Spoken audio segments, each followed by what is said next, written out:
welcome to the 10th episode of The Elephant in the Room with Bradley Devlin. I, of course, am Bradley Devlin. Thank you for joining us this week, whether you're on Apple Podcasts, Google Play, SoundCloud, Spotify. Thank you so much for joining us. We are going to jump right in today. I know, no ad at the beginning of the show. You're used to me telling you about all the YAF lectures and things like that. No, that's because I have Tara Campbell on the line. Now, Tara Campbell is the youngest female mayor in California history. Okay, she's from my hometown in Yorba Linda. Actually, I guess you could say my first boss or my first intern supervisor when I was 15 years old, working for the Ling Ling Chang Assembly campaign. What year was that? All the way back in 2014, something like that. I don't know, Tara. It's been a long time. Yep. Anyways, Tara, we're so happy to have you on. Welcome to the Elephant in the Room podcast. We are so grateful to have you. No, thank you for having me on. It feels like full circle and so cool to be on your podcast when we met back when, you were in high school at the time. So yeah, proud of all that you've accomplished and thanks for having me on. No, thank you. I mean, hey, it's all about bringing more people into the conservative movement, more people into the fold, and that's exactly what you and Anthony and Ling Ling and everyone who worked on that campaign did for me, bringing me in, raising me up in some good conservative values, along with my parents. And you've taken it and run with it, so that's awesome. Oh, well, thank you so much. We really appreciate that, and the team thanks you for having you on. So let's just jump right into it. So you were a mayor in a relatively successful part of Orange County, that's in California, and that was once a Republican stronghold, but due to changing age demographics, due to changing racial demographics, it's becoming more and more purple. Mm-hmm. However, California at large is this bastion of progressivism on the state level, and they've enacted many policies that if Bernie Sanders, who's the now emerging frontrunner after Iowa, or the Elizabeth Warren wing of the Democratic Party had it their way, would be enacted on a national level in some variation of form. Now, large unfunded pension plans, socialized medicine, which is something they've actually had to back away from in California, and onerous onerous regulations on businesses, mostly having to do with the environment. So what is that effect? What is the effect of all these regulations having not only in your hometown of Yorba Linda, but statewide throughout California? Yeah, well, you're kind of seeing it in almost every aspect, right? So the cost of living is just skyrocketing in the state of California. Homelessness is increasing exponentially. We have a pretty strong budget, yet the state continues to go after more taxpayer money. We just had the gas tax, and then the voters tried to repeal it, but they put, some creative language on there, and the repeal did not pass. And so you're seeing all of these policies come together, and unfortunately, you're seeing a lot of crises here in California. Homelessness is absolutely at a crisis point in the state of California. Housing is at a crisis point. And so a lot of these policies definitely need to be revised so that we're able to actually address the problems that are happening in the state. Somebody put it pretty cleverly to me, just a conversation I had earlier today, that we seem to be addressing the symptoms but not the disease, right? We're putting band-aids or on things and not really addressing the root causes of things. Right. Later in the show, I'm going to break down a piece on the suicide and depression epidemic infecting young American minds. And I think that that's very, very emblematic of where a lot of policy platforms are coming from, right? We want gun control, or we want more mental health care from the government level. And even though some of these things might make a dent, it's not going to actually attack the root problems. And so I really do want to turn on that budget aspect that you mentioned for my next question, right? Because actually a professor put this to me the other day, and he's a British anarchist, so he's he's an interesting guy to sit down with for an hour and a half and talk to say the least. But he said, I'm a crazy left winger, he said. Sadly, when they're disorganized, it looks like the Iowa caucuses, and when they are organized, they look like the Soviets. And you see California kind of funding all these government programs by reaching further into the pockets of everyday Americans, everyday business owners that are just trying to make a living for their family. So what does California need to do in order to have their finances in order, while not putting onerous taxes and onerous regulations on all these businesses, while making these positive rights that they're creating actually actualize without creating the problems that come with the top-down control of a state economy? Yeah, they're a couple of different things, but they're definitely overcommitting on a lot of things. And then, as you just mentioned, the state coming in and now forcing, really eliminating a lot of local control on pretty much everything, housing, transportation. So they're doing a top, down, trying to take away local control. And so they're also they really need to cut instead when they're overcommitting or overpromising those kinds of things. And as we've seen time and time again, government isn't always the best at accomplishing a lot of these goals, right? If anything, a lot of the times they get in the way of innovation, they get in the way of forward thinking and job creation. And so sometimes uh, I go by the saying of people know better than the government to run their lives and do what's best with their money. And so trusting the people, I think, is how we're going to hopefully get out of this. And it's funny to see. I sit here in Berkeley, California, and just a bridge away from San Francisco. And one of my favorite lines that me and my professor, my only conservative professor that I've had at Berkeley, Stephen Hayward, always talk about. One of the funny gaffes of the left in San Francisco is they declared access to Wi-Fi a fundamental right, and then they got the bill for it, and they said, sorry, not a right anymore. It's like the South African Constitution guarantees housing, but does that actually make those rights actualize? And that's, I think, what we're running into in California as California tries to exert more control over people, more control over the economy and the people's rights in order to make these things actualize. It just hasn't worked Right. out. They continue And to so say and we know so better than you, and right. just like you said, it continues to not work out. Right. And so shifting now from I want to get to the root of the problem, right? I want to see where these problems began. Tell us where these problems originated. Like my show, we love to talk about and focus on civil society. I mean, that's something that I've been preaching relentlessly the entire time I've been on the air, and I've been writing for the Daily Wire or Lone Conservative or wherever. Right, that American governance is equal parts civil society and U.S. state and municipal code. And that's why the Constitution, our form of governance, is only fit for a moral and religious people, as John Adams said. So, walk us through the history of the homelessness crisis in California and its side effects that we're seeing right now. Is it a crisis of civil society, a crisis of government policy, a little of both? What's your take? Uh, Pretty much a little bit of both. So you're absolutely right. Like I mentioned earlier, homelessness is at a crisis point in California, but you're seeing it at other places across the country too. So it's not just a California problem, but you're largely seeing it here. I mean, I went to college at USC in LA, and even it's not been. I was there not too long ago, and to see that it's even gotten substantially worse since I was there, what, 5 years ago, is astonishing to see. And even in Orange County, uh, also has a homeless problem, not to the extent of LA, but in Orange County, we've seen an increase. Uh, we had about 4,500 homeless people in Orange County just 2 years ago. And then we did a count in 2019 and it went up to 6,800. So Oh homelessness my is, goodness. yeah, increasing across California at an exponential rate. And but there's things that I think my best example on how I don't think it's necessarily done right in LA County, but I think Orange County is really taking a tact that could be replicated across this nation. And something I'm proud of what Yorba Linda, my hometown, has done. So just to give a point of comparison, LA back in 2016 approved props, so they went back to the taxpayers for more money to help address this problem. And I believe the city and the county both went out for a proposition, but the city of LA went out and got $1.2 billion bond measure passed to hopefully address the 36,000 homeless people that they have. And they're going to build these units, and 90 of those units of like the 112 they were going to build, 90 of them haven't even broken ground yet, and that's 4 years ago. And when they all is said and done and they actually build all these units, it's only going to build about 5,000 units and get or 5,000 homeless people off the street.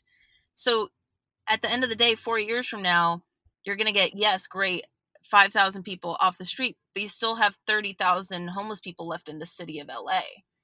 We're not addressing this issue as quickly as we can. And the solution of going back to the taxpayers for money, $1.2 billion bond to get 5,000 people off the street, it's not being done, I think, in the way that we in Orange County have done it. We did not go back out to the taxpayers for money, but what we have done is as a region come together and allocated sites that we were going to operate shelters.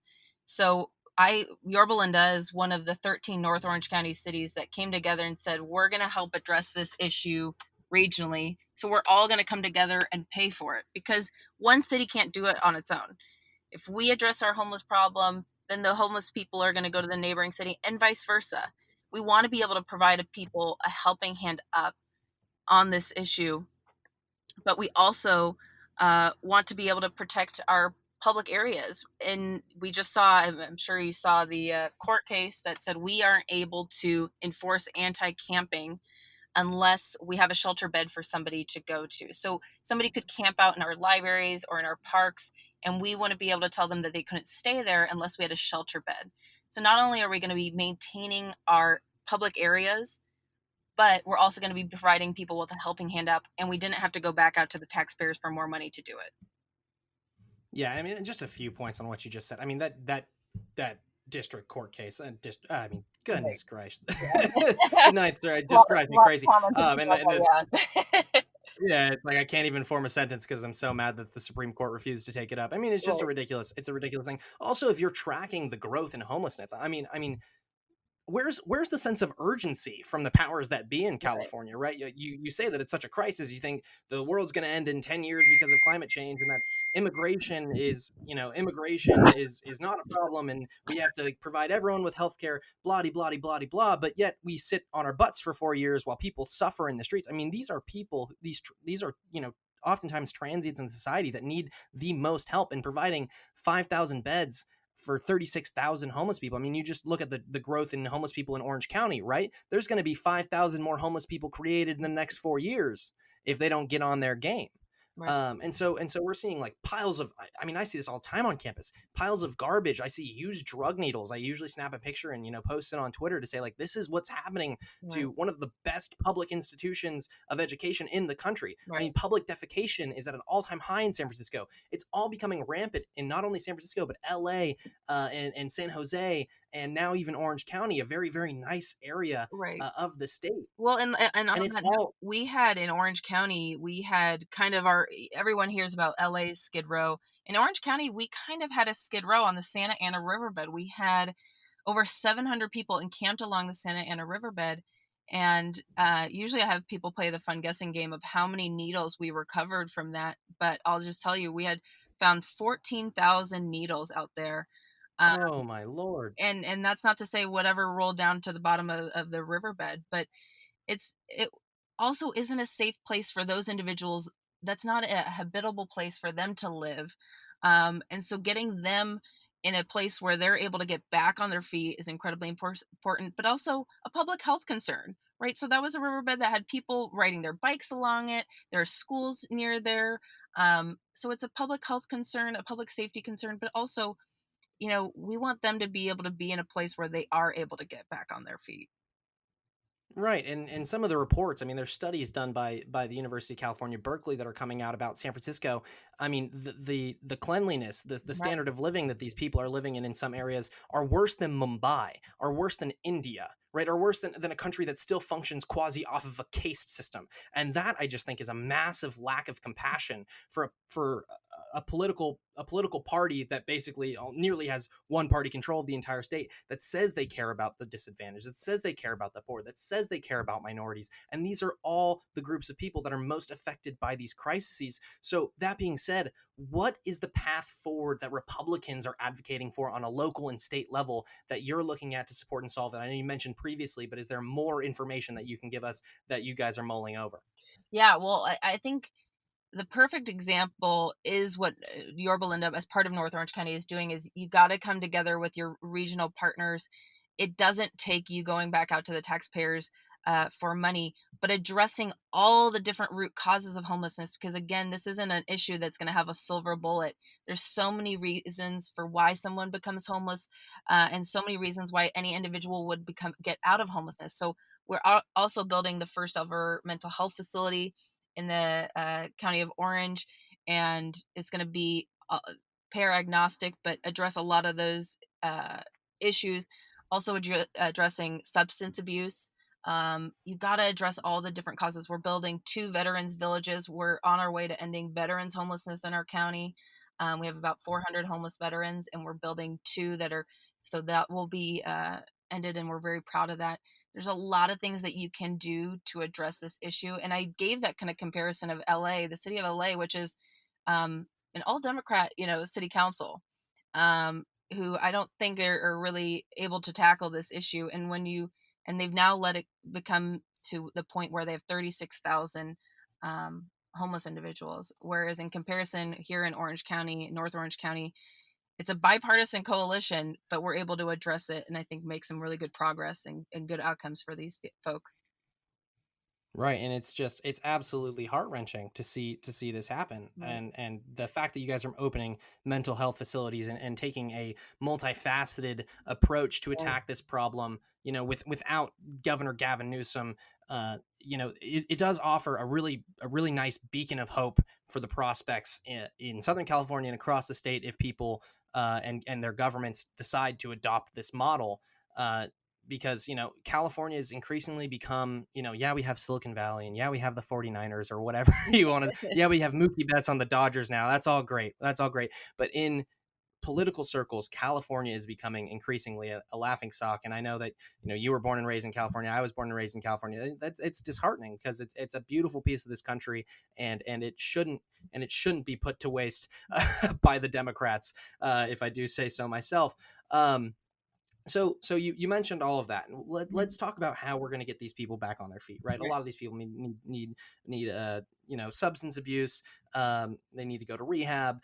They need to just get back on their feet. But once they're on their feet, Mhm. how can we empower individuals to go out and get that job? Because Mhm. I worry about onerous environmental regulations and regulations on employment, Yeah. that are causing small businesses to shut down and leave the state. My dad, who runs a small business in Orange County, he talks about leaving the state habitually. He'll call me on the phone. Did you hear about this? And did you hear about that the Democrats are doing in Sacramento? And he's just about sick of it. And that's forcing a lot of blue collar jobs, relatively good paying jobs, Mhm. and good people. It's forcing them out of the state. Right. So run through me some of these most impactful regulations, Right. and how we can revitalize this small business economy outside of Silicon Valley for these individuals that need a blue collar job to get back on Yeah. their feet.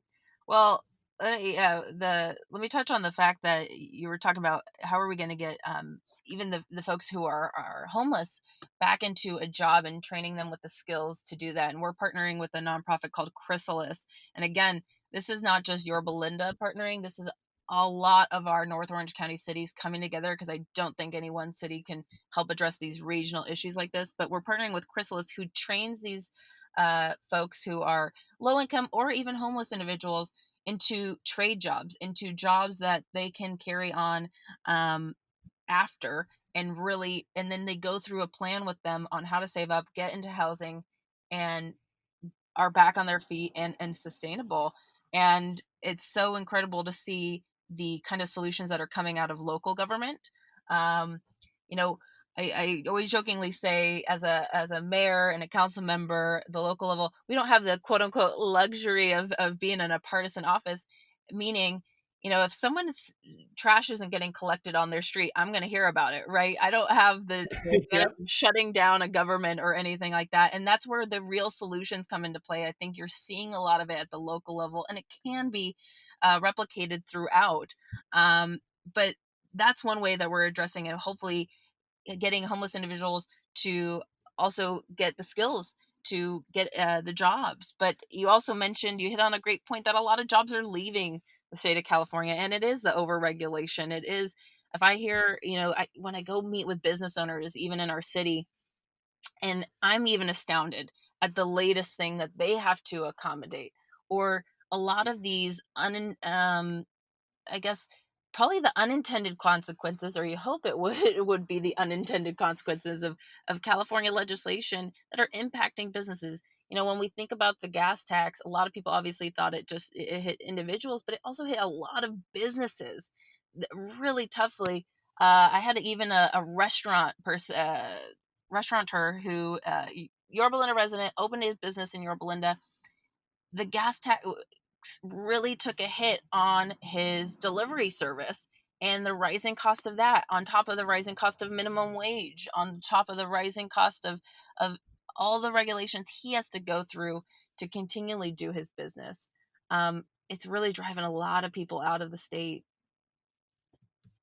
And Econ 101, as you're raising the minimum wage, you're destroying jobs that would be there for people who need it the most and who are most willing to work at that wage. That's just Econ 101. We can talk Right. about labor empowerment and the labor movement all you want in theory, but in practice, trials with $15 minimum wages has not gone over well, whether it be in the state of California or, of course, in Seattle. Where they've shown that actually individuals who are operating under the $15 minimum wage are bringing back more than $100 less to their family every single week, even though they're working just as much or possibly slightly fewer hours, encouraging them to get second jobs. So honestly, that it really is a testament to the incompetence of the Well, Democrats, which we saw on full display in Iowa on Monday. But I will say, you touch on a very, very hopeful point, right? I mostly do national issues, and I'm up here at Berkeley, and I feel, as the name of our parent company is, a lone conservative. mhm. But you keep hitting this point home about bipartisan efforts, and I don't think we see that a bunch on the national level these days, working in a bipartisan manner. I don't think that these people, everyday Democrats, or these people who are Democrats on the municipal level, are bad people whatsoever. But there has to be a point where they have to realize that their policy intentions don't doesn't matter when the policy results are actually hurting people. And I feel like that's a major wall that Democrats are going to have to get over if we're actually going to combat this. Have you seen Democrats wrestle with the policies that are coming out of Sacramento on a municipal Oh, yeah. level and saying that, okay, we have to take this into our own hands? So I could give you so many stories, Bradley. This just sparked a lot. This is I think you touched on it earlier. We're in one party rule here in the state of California, right? They control all the, obviously, governor, lieutenant governor, and then super majority in the House or the Assembly and Senate. So, um, but you're seeing there, for example, recently there was a bill coming out of Sacramento, going to be requiring all of these cities and counties to do low income housing, affordable housing. And oddly enough, the bill didn't apply to his district. Convenient. Convenient. Or you're seeing, you actually saw a lot of Democrats vote against the bill too. I think you're seeing factions in some respect in terms of certain bills. Um, But I think that's the fear when you have one party, that you're not getting another perspective. You're not getting a well-rounded bipartisan effort when molding policy. Yeah. All right. Now we're going to shift this is going to be our last question. It's going to Right. be a shift away from the crisis of California.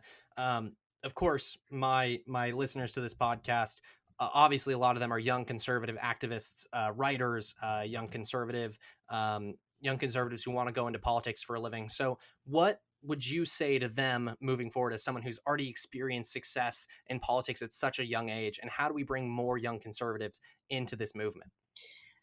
Get involved on every level. I think, honestly, just starting out on a campaign, I think that was the first thing I did. Probably the first thing you did too, Bradley. Uh, Absolutely. and at the local level, any level, I think we're all enamored by the national, right? A lot of people focus on the national, but let me tell you, there's a lot of decisions that are getting made at your local, even city council level, school board level, and then state level, county level. These are really important decisions that are getting made with your taxpayer money. And so get involved, go walk the precincts, go talk to people, and then most importantly, get involved in your community and giving back in some way. Don't think you're too young to do it. I became mayor of my hometown at 25. Did I ever think I'd be in politics? No. But here I am, and it's mainly because I realized if you want to see a change, you need to be part of that change. And so I hope that's encouraging to all the other young folks listening. Get involved, because we are the ones who are going to be paying for the decisions that are getting made today. And so I hope we are at the table. Right, absolutely. I think you're absolutely right. I mean, walking through precincts and knocking on doors sometimes isn't a ton of fun, but you get a phenomenal experience. You get phenomenal face time with people who are passionate about this country, are passionate about what you're doing, and want to hear more information from you. And it really does hone your skills. So I think that is a perfect place to leave this conversation. Tara, thank you so much for coming on the podcast. Will you please tell my listeners where you can be found on social media so they can follow you and how you're tackling with, of course, a large coalition of people on the municipal level throughout the state of California, the crisis that we face. Where can they find you on social media? Thanks, Bradley. Thanks for having me on. You can find me on Twitter or Instagram at Tara P. Campbell, and on Facebook, Tara Campbell, Your Belinda. All right, well, that does it for our segment of pros and cons. It is time to move on. I know, it's moving fast. But first, I got to tell you a little bit about this next advertisement. I got to tell you about Young America's Foundation and their amazing on-campus lecture events. Alex Marlowe will be at the University of Cincinnati on February 6th at 7 p.m. in the Engineering Research Center. And if you haven't checked your calendars, today is February 6th. So if you're listening to the show and you are around the University of Cincinnati, it's around 6 o'clock p.m., put it on pause. Go see Alex Marlowe for free at the University of Cincinnati. Also, David French is speaking on February 11th at 7 p.m. at Northwestern University. You don't want to miss that. David French is a phenomenal conservative. He is a phenomenal pro-life activist and lawyer over at the National Review, or he formerly over at the National Review now. Wow, that's crazy to say. And you know what? He's gotten a lot of heat for his stances on the president's character and the president's, let's say, lack of restraint. And so he is a phenomenally interesting conservative thinker. You don't want to miss that free lecture over at Northwestern University on February 11th. Also, Paul Kengor over at the University of Louisville on February 12th at 7 p.m. Again, for free. Are you picking up a theme? I tell you this every time. All these events, all these YAF on-campus lectures are for free. So equip yourself with the knowledge that you need to be a great conservative activist on your campus, as well as a great conservative thinker and professional moving forward in your life by visiting yaf.com/events for more information on these events and events near you. Of course, this week for Bradley's Breakdown, we are going to be talking about President Trump's State of the Union address, his third State of the Union address comes, amidst impeachment and the vote to absolve him of the convictions, as well as Democrats completely botching the Iowa caucus, the drama surrounding 2020 as Bernie emerges as the new frontrunner. And of course, right after the Super Bowl, needless to say, very, very busy media week, which is usually good for President Trump, as long as that media isn't solely focused on him. And this time around, it's especially good for President Trump and especially bad for Democrats due to what happened in Iowa. Obviously, the Democratic Party of Iowa completely screwing up the Iowa caucuses. I mean, gosh, some of the videos of the coin flips on Twitter, it was a mess. The whole thing was a mess. Shadow Inc. Why would you ever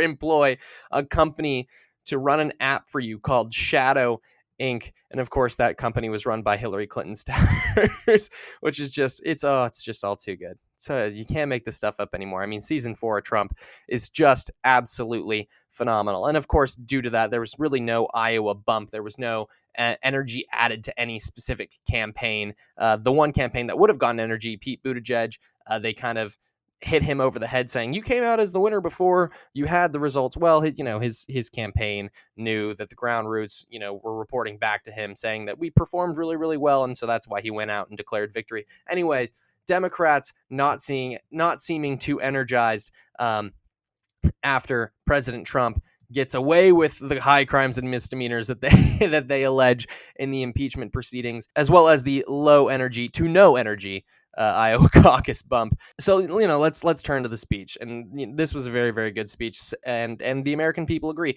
76% of Americans who turned into President Trump's State of the Union address Tuesday night approved of the speech, according to a CBS News poll. Only 24% disapproved. Of course, 97% of Republicans approved of the speech, which is no surprise given his approval ratings within the party. Only 30% of Democrats approved of the speech, and 82% of independents approved of the State of the Union. And that's massive for Trump's reelection prospects, especially when the high approval of this really, really well-crafted and organized speech is juxtaposed to the behavior of Democrats literally from the get-go on Tuesday night and all the way until the end of the speech, with Nancy Pelosi literally ripping up Donald Trump's speech.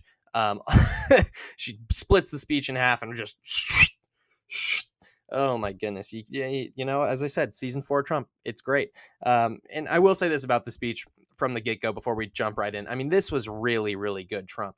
Anytime he stays on teleprompter, he is remarkably and surprisingly good. And I think sometimes we think, oh my goodness, he's so remarkable and so good when he stays on teleprompter, because we're kind of used to the behavior of him on Twitter and what mainstream media talks about all the day. They'll latch onto a tweet and talk about it for an entire news cycle, an entire 24-hour period, And so when the American people are so used to hearing about that incessantly, and then tune into the State of the Union and see a fairly presidential display, they overwhelmingly approve. I think in part due to that surprise factor. He's not a phenomenal orator like Reagan or, you could say Obama was, but he's still quite good when he stays on task, he stays on message, and he stays on the teleprompter. I mean, think of his other State of the Unions, or his UN addresses, or the speeches he's given in France and Saudi Arabia and in Warsaw, Poland. I mean, they're all very, very quite good.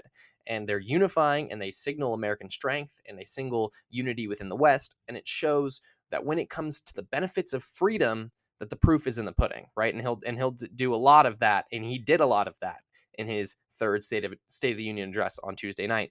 And this State of the Union adds a whole nother layer from the foreign addresses that I mentioned previously, right? There's a reality TV feel to this whole State of the Union thing.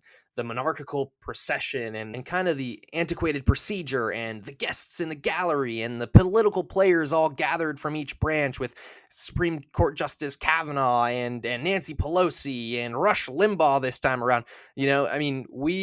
Everyone was there. I mean, it is award season after all, and Trump did not hesitate to roll out the red carpet for this State of the Union. I mean, we elected a reality TV president, and he knows how to do it. And Tuesday night, he did it big.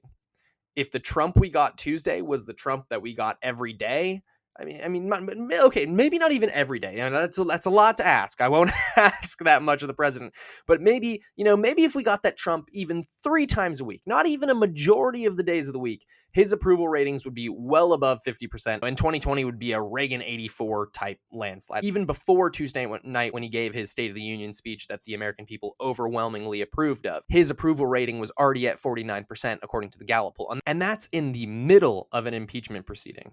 And that is right at the beginning of the Democrats' launch into 2020. I mean, that is pretty remarkable that his approval rating stands at 49%, the highest it's ever been, as Democrats and Nancy Pelosi and Chuck Schumer planned on having all of this energy heading into 2020. And of course, maybe these approval ratings won't last after impeachment dies down and Trump, tweets something silly. And of course, we probably won't get that good Trump 3 times a week or a majority of the week. But you know what? Let's take a step back. Let's really enjoy it while we have the best version of Trump in prime time. And you know what? Given the perceptions of his behavior, you would think that this State of the Union would be Trump bringing out the attack dogs. If any time was justified for Trump to really, really go on the attack, Tuesday night would have been it, right? It was the day before that they were planning to acquit him in the Senate. And it was right after the Democrats flubbed the Iowa caucus while saying that they want to take control of your healthcare. I mean, it would be super justified for Trump to go on the attack in the manner that we're used to seeing him go on the attack, but he doesn't. He refrains. And I think that's why, in part, this speech was so well received by the American people. So with that, let's get into the speech. President Trump's message Tuesday night was about the Great American Comeback, which I think is actually the title of the speech. I think, if I'm not mistaken.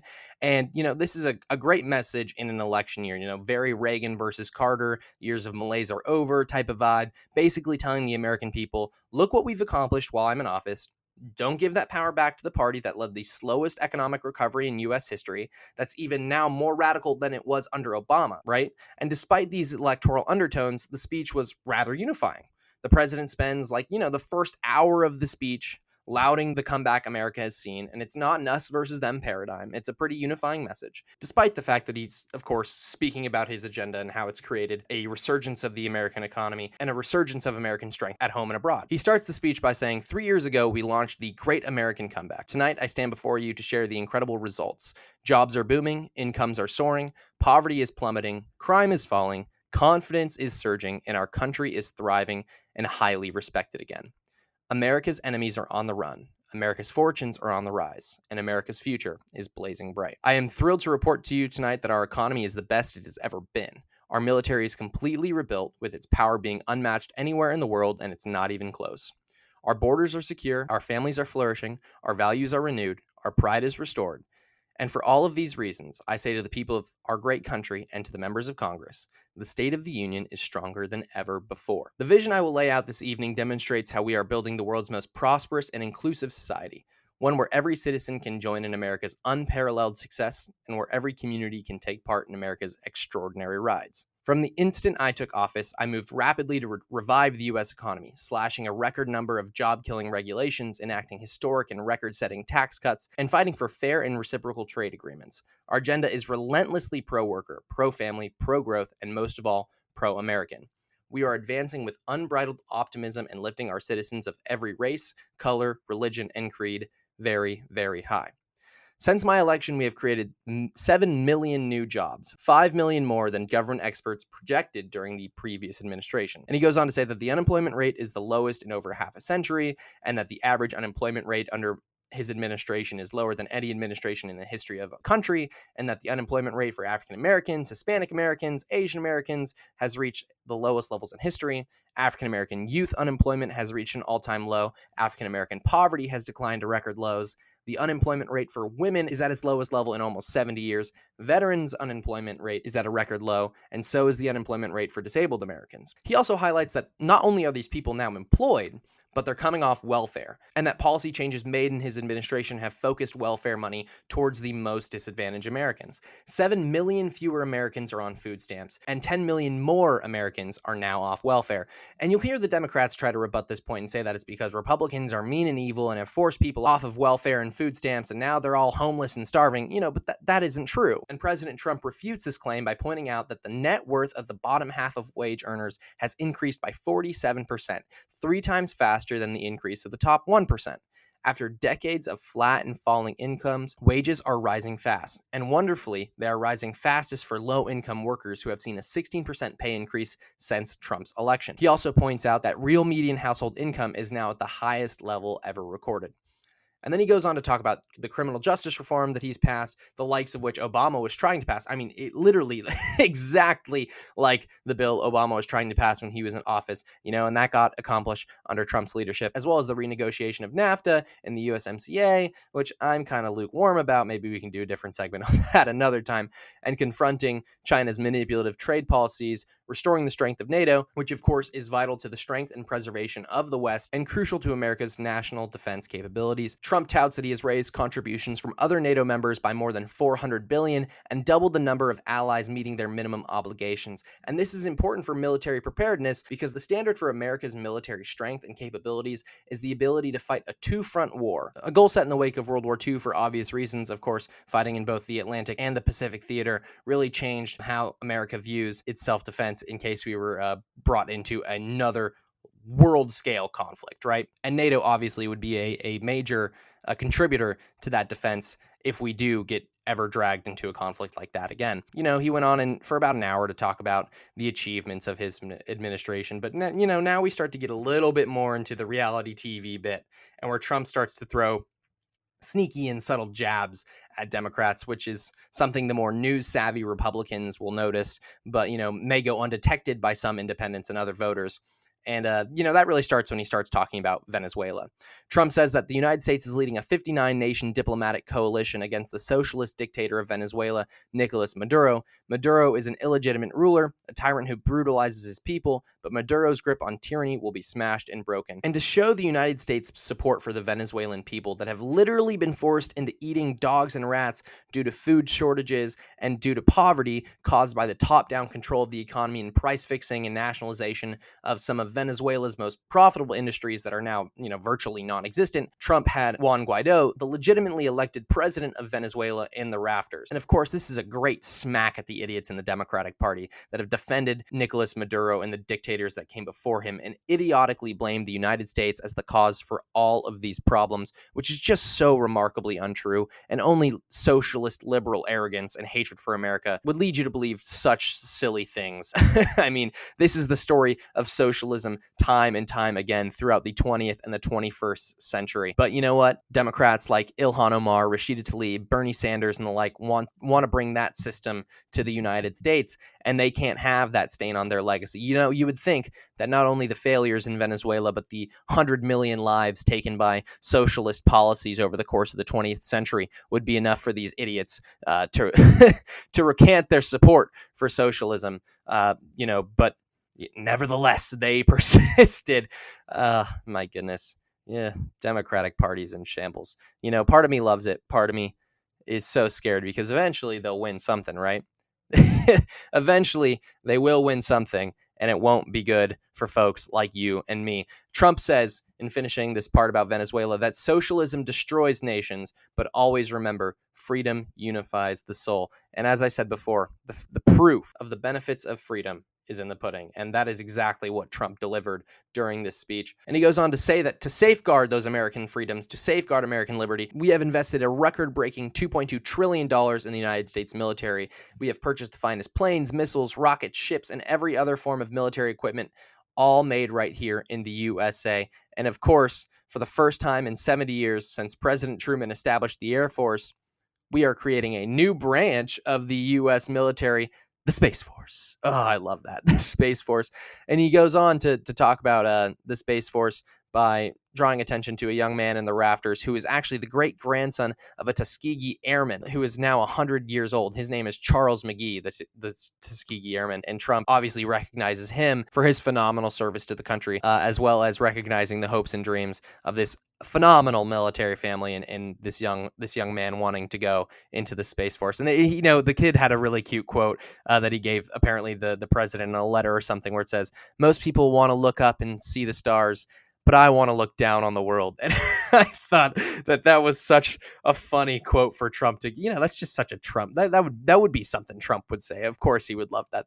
It's great. It's absolutely great in my opinion. But of course, amidst all this, Ilhan Omar refuses to stand for Mr. Charles McGee as he's recognized, the 100-year-old Tuskegee Airman who fought for America and believed in the American dream and believed in the American founding and its values, despite being discriminated against and then coming home from war and being thrown back into that same type of discrimination in hopes that one day the American founding would be perfected in full. And of course, he got to see that dream come to fruition with the passage of the Civil Rights Act and the downfall of the racist and horrible policies in the Jim Crow South. But, Ilhan Omar refuses to clap for him because she has a genuine disdain for America that can't be covered up with any sort of human rights rhetoric that she tries to throw at the wall and see if it sticks. After Trump's done touting what he's accomplished, he turns to what's left to be done, or at least they're in the process of doing, and needs to be brought to completion.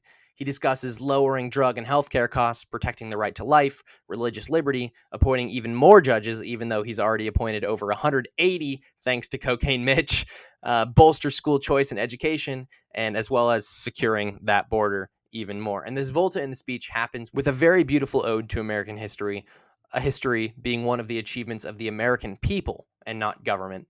He says, "From the Pilgrims to the Founders, from the soldiers at Valley Forge to the marchers at Selma, and from President Lincoln to the Reverend Martin Luther King Jr., Americans have always rejected limits on our children's future. Members of Congress, we must never forget that the only victories that matter in Washington are victories that deliver for the American people." And this is just a perfectly subtle swipe at impeachment. And it's really the only time he makes an implied reference to the issue at all. And it's also a swipe at the antics Democrats trot out every single time President Trump addresses Congress. Democrats may say Trump's partisan and he's childish and he bloviates on Twitter. Whatever. Everyone knows he does that. But the Democrats' whole pitch is that this is precisely what makes Trump unfit to lead the country. If the Democrats' line is that they are the babysitter making sure the kid doesn't burn the house down, then they ought to act like it. But of course, they just can't help themselves, and this was evident throughout the speech. And that's truly why I think his approval rating is the highest it's ever been amidst all this nonsense at 49%, again, according to Gallup, and why this speech got a high level of approval from independents and Republicans. Again, 76% of viewers approved of the speech, according to CBS News. The American people see Nancy Pelosi's face sending reaction signals to her caucus literally the entire time Trump's up there talking about what his administration has delivered on for the American people, and they just can't bring themselves to be happy. That made the takeaway last night much less about Trump's record and what he's done. I love what he's done. He's accomplished so much. I wasn't big on him in 2016. I will vote for him in 2020, especially when he's put up against that loon bag socialist from Vermont, okay? Last night became much more about the lengths the Democratic Party is willing to go to resist Donald Trump and the Republicans. When you refuse to stand and clap for record low unemployment across disadvantaged backgrounds, for preemie babies surviving, for school choice, and for a young black girl getting an opportunity scholarship on the spot, for fewer illegal border crossings, for a revitalized military that treats its veterans better, refusing to stand and clap for Rush Limbaugh, who has just been diagnosed with stage 4 cancer, who was a titan of the political entertainment industry, regardless if you're on the right or the left. I mean, he is really the godfather of all political talk radio, and I look up to him immensely. Even if you're Ilhan Omar refusing to stand and clap to acknowledge a 100-year-old Tuskegee airman, that all sends a very clear message. You are willing to sacrifice the well-being of the American people across gender, race, and all sorts of backgrounds to resist Trump. And if getting Trump means you throw the baby out with the bathwater, and maybe, that baby for you and your family and your loved ones at home listening to this podcast is the new job that someone just got in your family because of the good economy. It's the increase in pay you maybe saw on your paycheck thanks to the tax cuts. Or maybe it's you feel safer in your own home and your own community because ISIS and terrorist leaders have been wiped off the map. Or maybe being able to start your own business without onerous hurdles from the government. Or maybe pursuing an education or financial independence from the government by not being on welfare. The Democrats are willing to get rid of that if it means getting Trump. And that cuts straight to the heart of betraying the oath these Democrats have made to our Constitution and to the American people. And it's absolutely disgusting. And I think that's why we are just getting ready for Trump to win 2020. I mean, this has been a big week. People will remember this week for a long time if Trump wins in 2020, and he wins by more than people expect. And that does it for Bradley's Breakdown. Now, coming up, we have a phenomenal piece by Adam Burnett that we're going to break down for Howl About That. But before I do that, I got to tell you about Turning Point USA's conferences. Yes, do you attend national conferences but find it hard to personally connect with students in your geographic area? Well, you're in luck. Turning Point USA is offering a conference just for students in the Southeast, as well as other conferences around the nation that are focused on regional politics. TPUSA's Southeast Conference on March 14th and 15th is a great opportunity to hear from some of your favorite conservative leaders, just like what you'll get at the national conferences, but also focusing on your local area and your local fellow conservatives. Applications will be open soon, so definitely keep a lookout on www.tpusa.com/events for more information and updates on this conference, as well as TPUSA's litany of other conferences. All right, now that I've told you about Turning Point USA's Southeastern Conference, it is time to turn to Howl About That, where we take a lone conservative article or column, break it down right here on the podcast, The Elephant in the Room. And this week, we are featuring a piece from Adam Burnett, a student at Western Illinois University seeking a major in journalism with a minor in political science. Adam has future plans to be a political correspondent or columnist for a major newspaper. Nice, Adam. Shooting for the stars. But he won't rule out a career in politics just yet. Trust me, Adam. You are going to want to get into politics and then get into journalism. I'll tell you that much. Once you sell your soul to the media, you never come out the same. Anyway, this piece from Adam is titled "The Selling of the American Soul," and it's a rather tragic story of how the corrosion of American values, of American morality and religion, has given way to a liberalism that promises so many young people a pot of gold at the end of the rainbow if they just pursue whatever gives them the most pleasure in the short run, and if they relentlessly pursue instant gratification and put their autonomous selves above their family, above their God, above their community and their country, then they will achieve self-gratification and self-realization. But when these people get to the end of that rainbow rainbow that is liberalism, all there is an abyss of loneliness and depravity and depression and a destruction of their image, of their self-worth. So with that, let's get into what Adam says in the piece. If you have paid any attention to the news over the past couple of years, Adam says, you may have noticed a trend that does not get enough attention these days. The suicide rate in the United States is growing rapidly. As of 2018, suicide was listed as the 10th overall cause of death in the United States, and those numbers have been climbing sharply over the last decade. The data is clear. Americans are suffering from depression at much higher rates than ever before and are thus committing suicide at higher rates as well. Unfortunately for us, the bad news does not stop there. The United States is still suffering from its much documented opioid crisis, which accounts for almost 70% of all drug overdoses each year. On average, 130 Americans die every day from an opioid overdose. And the epidemic has claimed the lives of more than 700,000 Americans between 1999 and 2017. These two epidemics have claimed staggering amounts of lives, and both have only come to prominence in the last 20 years. These numbers beg one question, a question that has yet to be solved. Most of us probably know someone who is dealing with depression or an opioid addiction or both, but we still fail to understand why these numbers are still on the rise. If you look at their economic prosperity and quality of life statistics, the numbers make even less sense. Americans have never had more wealth, more job opportunities, or goods and services that make our lives so much better. Right here, Adam is absolutely right. You know, you saw this kind of longing, this ingratitude on display full scale, I believe, on Tuesday night at the State of the Union. And it's frequently displayed in the modern Democratic Party. I mean, they could not bring themselves to clap for a revitalized economy with job and wage growth and unemployment at unprecedented lows. They can't clap for a strong military or eradicating terrorist threats from the face of the earth. They couldn't clap for Donald Trump's ode to the history of America that has sought to perfect our founding values incessantly for more than 250 years. All Democrats these days seem to care about is their own supporters and their own political power, and don't necessarily care about whether or not the union is thriving. Yes, of course, it is a point of politics that they do all that, but it's also emblematic of something that cuts much deeper into the postmodern liberal mindset, and that is that there's truly nothing good about the world predominantly due to America and its founding. Their anger and disdain for the system or the powers that be have left them vengeful, if not hopeless. And of course, all of this isn't to say that these problems in society, depression, suicide, and substance abuse and addiction, aren't afflicting conservatives, or that Democrats are solely blamed for the issues that are causing this phenomenon.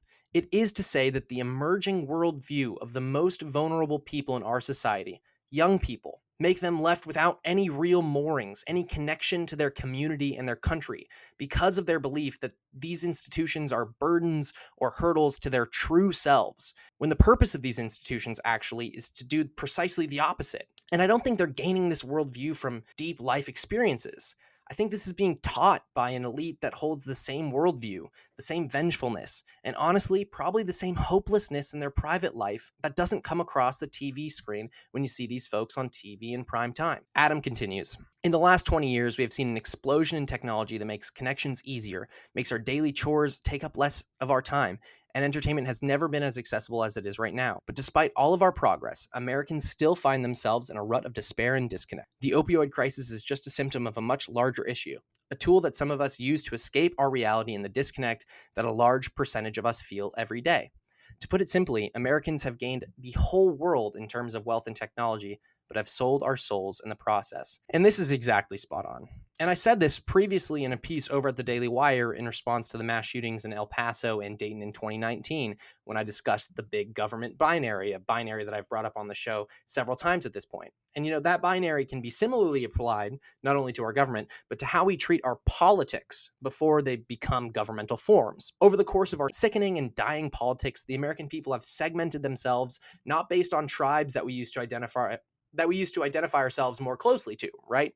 Our religion, our neighborhoods, our charities, and our other civil society institutions. And we've opted to identify ourselves with the R&D next to our name on our voter registration. We've decried the institutions that have made us a moral and religious people. And by doing that and replacing them with politics, we've turned our back on the very values that the Constitution sought to protect. Placing politics as the fulcrum of American society has given way to a political climate that has made the public square a desolate wasteland. It's a politics that relishes vilification of our enemies, and it also makes tragedies ripe for political harvest and exploitation. And I think Adam would agree with that, because this is how Adam continues his piece. That concept is not hard to grasp, especially for those who remember the age before this explosion of wealth and technology. Over the holidays, I asked my relatives questions related to the Depression and opioid explosion, as I attempted to discover if anything has changed concerning our social fabric over this period of time. Their answers told me that everyday people are seeing this change as well, but they haven't put all the pieces together yet. They've all noticed that Americans have secluded themselves from each other and are not participating in the same social institutions that held us together before. Churches, schools, family, and social gatherings all have fallen by the wayside over the past 20 years. Our connection as Americans has collapsed. So why is it any surprise that we feel less connected and less happy as a result? And the data largely backs this up, especially for young people. Overall, members of Gen Z feel far more lonely than they did before, and the numbers are staggering. The average person has only one friend, with 25% of the rest of us having zero close confidants. If you combine that with the religious service attendance being at an all-time low, then it is not hard to understand why we are in the mess that we're in. As these dual epidemics of depression and suicide rates continue unabated in our society, experts are still searching for solutions. Those on the left push for gun control and other forms of curbing the spike, but those solutions are really just political goals that are being pushed by an unrelated crisis. It is true that a large majority of suicides are carried out with firearms, but would limiting access to firearms really curb suicides? There are, of course, other methods that are not firearm related, making such solutions useless to solve the problem. The only real way to solve both the depression and suicide epidemics is to fix our broken culture and social fabric. When we can put down the technology, interact in a face-to-face manner that makes us less lonely and more connected to our community and society at large, we may see a drop in the symptoms of our broken social fabric, suicide and depression. Again, Adam, well done. If you've enjoyed this piece, make sure to look out for Adam Burnett's stuff over at loneconservative.com, and keep an eye out for all of our other great content from our awesome columnists, authors, and podcasters. Also, if you're going to CPAC, make sure to visit the Lone Conservative booth and meet our great team, including yours truly. Yes, I will be there. I might be doing some live stuff with the show, so keep an eye out for that, of course. And I look forward to seeing you there. If you need to get involved in Lone Conservative, if you listen to this podcast and you read Adam Burnett's stuff and you're like, oh my gosh, I got to get involved. Well, don't worry. You can definitely get involved on Lone Conservative. If you are a student, please click the Apply Now button, fill out the application, and we will happily review your application, and hopefully you can join the ranks of the Lone Conservative team, creating a new breed of conservatism. And if you are someone who is no longer in an industry where you feel like you are a lone conservative, you can always donate to the cause by going to loneconservative.com and clicking the Donate Now button at the top of the screen, and that will take you to a portal where you can donate to our cause. Again, visit loneconservative.com for all this and more. It is just about time to say goodbye for another 2 weeks, but of course, before we do that, before we part ways, we have to recognize another Warrior of the Week. And our Warrior of the Week this week is Jack Irwin. At nearly 40 years old and working as a school teacher in St. Charles, Illinois, being called to active duty was not something Jack Irwin anticipated. Fulfilling his responsibilities to the Army National Guard one weekend a month, Irwin found himself deployed a few times, eventually seeing combat in Afghanistan in 2008. For Irwin, there was a constant trust of being pulled between two worlds, one of a family man that was saddened to be separated from his family, and the other a selfless soldier in the U.S. military. Irwin's battalion lost 4 soldiers in the line of duty, and in the following year of his service, 12 more were wounded. It's hard to balance everything, especially when the stakes are so high, Irwin admitted, but that's what we've signed up for. Serving in the National Guard for 21 years, Irwin retired in 2010 due to post-traumatic stress disorder. Seeking help through the Department of Veterans Affairs, Irwin had this calling to join as many veteran organizations as possible, seeking a sense of camaraderie with his fellow service members. The more he reached out to veterans like him, the more Irwin began to feel as if he was also helping himself. Following his call to continue to serve, Irwin has joined efforts such as the Wounded Warrior Project. Attending an equestrian retreat for PTSD, Irwin participated in activities with other veterans. He also reconnected with other service members at a CrossFit gym. In addition, Irwin joined Team Red, White, and Blue, a charity that helps veterans meet through athletic and social events. To honor a friend and one of his fellow soldiers who lost his leg to combat, Irwin ran his first marathon in 2012. After joining a fundraiser one Memorial Day weekend for a Wheaton-based Midwest shelter for homeless veterans, which helps service members and their families become self-sufficient by assisting with finding them housing, Irwin's desire to get involved led him eventually to become a board member. But this impressive list of ways Irwin continues to give back to fellow veterans includes even more incredible forms of service. Taking the lead at organizing veteran-related fundraising efforts, Irwin also does what he can to support veteran-owned businesses. As a young member of the St. Charles Veteran Center, Irwin has taken on various outreach responsibilities, where he involves himself in the student essay contests and scholarships, and he visits older veterans at their senior living facilities. To help keep them active, Irwin takes the older veterans on field trips to Kane County Cougars games or to fun rides on the St. Charles Paddle Wheel River. Through ceremonies and presentations at schools, Irwin uses his skills as a history and special education teacher at Franklin Middle School in Wheaton to educate the public about military life. On top of being there for those who have served as he did, Irwin uses his position to address the importance of understanding where our freedoms and privileges come from.